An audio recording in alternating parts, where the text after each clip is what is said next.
7 बार दिन भर में से, कितनी बार? 7 बार विष्णु पुराण कहती है ऐसा कोई दिन नहीं होता जिस दिन दरवाजे पर 7 बार लक्ष्मी आकर खड़ी नहीं होती। कल एक कथा कही थी आपको कि प्रत्येक मनुष्य के भाग्य में सुख लिखा है, केवल मंथन करना। भविष्य पुराण कहती है 7 बार लक्ष्मी प्रत्येक मनुष्य के दरवाजे पर जाकर खड़ी होती है, पर द्वार पर चप्पल पड़ी होने के कारणवश वो लौट कर चली जाती है। बहुत ध्यान दीजिएगा महाराज, थोड़ा सा आपको बुरा लगेगा, लग जाए, पर शिव पुराण है, जीवन संवार देगी तो अच्छी बात है,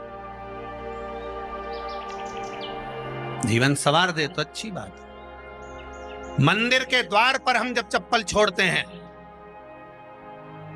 जिस मंदिर की चौखट पर चप्पल छोड़ी है, आप जितनी देर आराधना में लगे रहते हैं उतनी देर तक आपकी चप्पल पर जितने लोग लांग कर जाते हैं, जितने लोग लांग कर प्रवेश करते हैं, उसका भी दुख आपके भाग्य में आता चले जाता है। ध्यान दीजिएगा जरा, चप्पल का भविष्य पुराण में पढ़िएगा कभी कि पादुका का महत्व क्या है, पादुका किस ओर उतारना चाहिए, पादुका को कहाँ रखना चाहिए, किस जगह पर बुआरी झाड़ू को रखना चाहिए, किस जगह पर चलनी को रखना चाहिए, सुई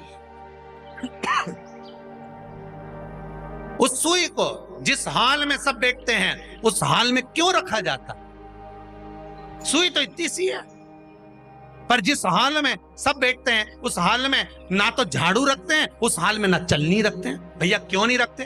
कारण क्या है कि जिस हाल में सब बैठकर बात करें, आवक जावक की बात हो, व्यापार की बात हो, लक्ष्मी की बात हो, प्रेम स्नेह की बात हो, आपस में बैठकर सब चर्चा कर रहे हो, अगर वहां छलनी होगी, झाड़ू होगी तो बैठे बैठे बात करने में विवाद चालू हो जाएगा। 15-20 मिनट तुमने बहुत प्रेम की बात करी, अच्छे से बात करी, पति पत्नी बहुत प्रेम की बात कर रहे थे, मालूम पड़े बात करते करते से कब झगड़ा उत्पन्न हो जाए तो समझ में नहीं आया। हमारी बहू को क्या हो जाता है, बैठे बैठे बात करते करते झगड़ा कर देती है, जरा सी बात में झगड़ा चालू हो जाता है। कारण क्या है? जिस हाल में तुम बैठ रहे हो, जिस कमरे में तुम बैठ रहे हो, जिस हाल के अंदर सब बैठकर चर्चा करते, बात करते, चित्त करते, आपस में बैठकर सब लोग एक दूसरे के बातचीत करने बैठे हैं, आए व्यय देखने बैठे हैं, दुकान व्यापार की बात करने बैठे हैं, उस जगह पर भी झगड़े का क्रम कहां से आ गया? एक ना एक का मुंह क्यों फूल गया? कारण क्या था? कोई बात टेंशन क्यों आ रहा है? मतलब उस हाल में या तो चलनी रखी है या झाड़ू रखी है, भले तुमने सोफे के नीचे फंसा दियो, भले तुमने पीछे फंसा दियो, पर पड़ी जरूर है, रखी जरूर है,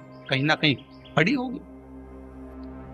क्यों कहते हैं कि जिस हाल में आप बैठ रहे हो, जहां पर आप संपदा की बात कर रहे हो, दौलत की बात कर रहे हो, व्यापार की बात कर रहे हो, व्यवसाय की बात कर रहे हो, उस हाल में अगर कहीं कैलेंडर टंगा हो, कोई सामान ऐसा रखा हो, कोई पर्दा ऐसा लगा हो, कोई चीज ऐसी लगी हो, तो उसमें एक सुई उसमें रख दीजिए।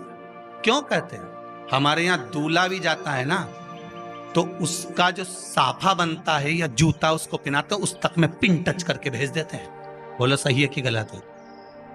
दूल्हा तोरण लगाने जा रहा है, दूल्हा तोरण देने जा रहा है, तो उसके जूते में भी पिन घुसेड़ कर भेजते हैं, पिन लगाकर भेजते हैं, उसके साफे में पिन लगाकर भेजते हैं। एक भले सुई नहीं लगाएंगे तो आल पिन लगाकर भेज देंगे। क्यों भेजते हैं? उसका कारण क्या? कि लक्ष्मी को लेने जा रहा है, संपदा लेने जा रहा है, और जिसको वो ब्याह करने जा रहा है उसका संबंध सुई और धागे के संबंध जैसा हमेशा सिला हुआ होना चाहिए, उधेड़ा ना जाए, कैंची जैसा कटा हुआ नहीं होना चाहिए।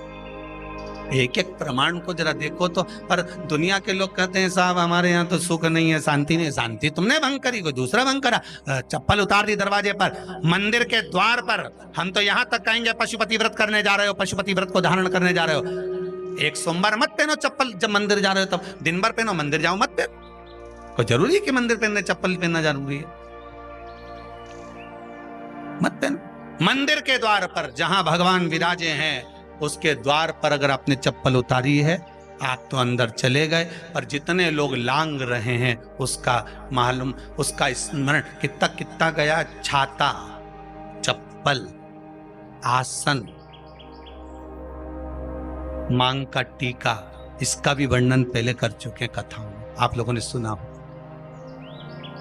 छाते का भी वर्णन किया, किसी का छाता बारिश में तुम लेकर आ गए, पानी गिरने लगा, जी तुम्हारा छाता देना, छाता तो लेकर आ गए, पर जितने दिन तुम्हारे घर में रखा हुआ है उतना दिन तक हिसाब लगा कर रखना कि 15 दिन रखा तो तैयारी रख लेना, 15 दिन में कितने घंटे हुए, कितने घंटे कितने पल, उतना आपको दुख भोगना पड़ेगा।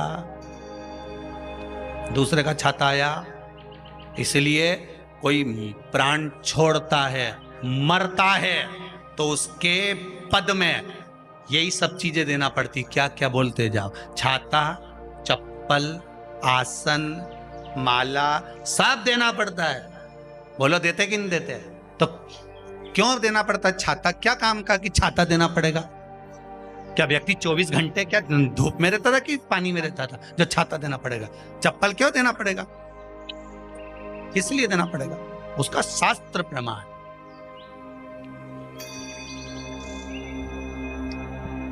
जरा सा राजा परीक्षित ने जरासंध के मुकुट को सिर पे पहन लिया था और बुद्धि बदल गई थी। समीक बाबा के गले में मरा हुआ सर्प डाल दिया था। सही है कि गलत है?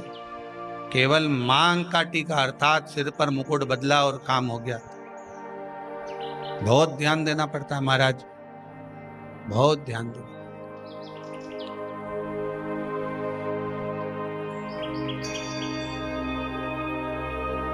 तुम्हारी चप्पल कोई ले गया, तुम रो रही। किसी ने पूछा क्या हो गया? मेरी चप्पल कोई ले गया था, फिर मैं दूसरे की ले गई। तुम्हारी कोई दूसरा ले गया, तुम दूसरे की। उसको प्राप्त करने के बहुत तरीके। एक सत्य बात कहें, 7 बार लक्ष्मी प्रतिदिन मनुष्य का द्वार झांकने के लिए आती है। ऐसा कोई दिन नहीं जाता जिस दिन तुम्हारा भाग्य भगवान पलटने के लिए नहीं बैठा हो। वो तो इंतजार करता है कि ये गेंद फेंके और मैं चौका छक्का लगा दूं। वो कहते हैं ना, 1 ओवर में कितनी गेंद फेंकते हैं? जम के बोलो। अरे 1 ही फेंकते हैं।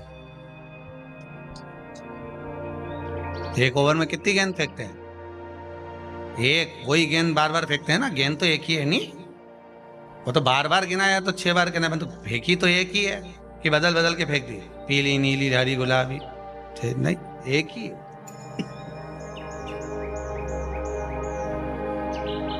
बदल बदल कर आया, गेंद 1 ही थी, फिर फेंका कि ये तो वाइट निकल गई, फिर फेंकी, गेंद वही है, गिनती में 6 जा रही है। 1 साल निकल गया, 1 दिन निकल गया, फिर गेंद फेंकी। अरे साहब 1 भी रन नहीं बना, फिर फेंकी, अभी भी नहीं बना, फिर फेंकी तो के बाउंड्री तक तो पहुंच गई है। अब की बार जो फेंकी तो के ऊपर से निकल गई, सीधे 6 पे पहुंच गई। भगवान भी ये कहता है, 1 ही गेंद है, 6 बार फेंकी है। शास्त्र कहता है 7 बार दरवाजे पर लक्ष्मी आती है, मौका देखती है कि कब मौका मिले मैं इसके घर में प्रवेश कर जाऊं। पर कभी कभी ये निंदा करती दिखती है, कभी बहू की चुगली करती दिखती है, कभी टीवी में मन लगाए दिखती है, कभी सुई धागा लेके बैठी मिलती है, कभी झाड़ू लगाती फिरती है, कभी दरवाजे पे चप्पल खुली मिल जाती है, कभी कुछ मिल जाता है। मैं बार बार आती हूँ, अब नहीं माने तो मैं कई करूं, मेरे को तो जाना पड़ेगा। मेरे को तो जो नियम है, सर्विस करने वाला, नौकरी करने वाला तो टाइम पे आएगा। तुम भले कंप्यूटर चलवाओ, चाहे मोबाइल उड़वाओ, चाहे तुम लिखा पढ़ी करवाओ, बोलो सही है गलत है, उसको तो करना है। बोलो साहब क्या करना पड़ेगा? लग जाओ कंप्यूटर पे, लग जाओ, उठाओ मोबाइल, ये तो उसको तो करना है। वो तो टाइम पे पहुंच गया 9 बजे। लक्ष्मी जी भी टाइम पे आती है। आई दरवाजे पे क्या देखा उसने कि ऐसा ऐसा है। कई की तो आदत पड़ी, रोटी घर में बना हुआ सारा दाल चावल सब्जी वब्जी जो बच गई उठा के मैं दरवाजे के पास में रख के आ गई। लक्ष्मी जी सोचे बताओ, ऐसा तो पहले से रख, अंदर चली गई और ऐसा खिला दिया तो मैं तो नहीं जाऊं। लक्ष्मी जी वापिस चलती। कई लोगों की आदत, आटा छना हुआ, ऊपर की जो चापड़ थी, उन्होंने कहा गाय खा के चली जाएगी, ओटला पे पटक के आ गए। लक्ष्मी जी इतने में आई कि चापड़ तो यहाँ पटक के चली गई, मैं काय को जाऊं, छलनी में से जा उधर, नहीं जाऊं। कितना कितना कहा है महाराज। केवल 1 दिन का इंतजार रहता है, दिवाली आए लक्ष्मी जी हमारा घर आएगी ने, लीप लिया ने, पोत लिया ने, मांडना भी मांड लिया, लक्ष्मी जी का पाँव भी मांड लिया ने, कमल का फूल भी मंगवा लिया, गेंदा की माला भी बुलवा ली, सारी गेंदा वेंदा की माला दरवाजे पे भी लगा दी, चौक मोक पूर के बेटी इंतजार में, लक्ष्मी जी आएगी, लक्ष्मी जी आएगी। लक्ष्मी जी बोली मैं तो रोज आऊँ री जी जी, मैं तो रोज आऊं, पर कई करूं थारी बुद्धि काम नहीं करे, मैं कई करूं।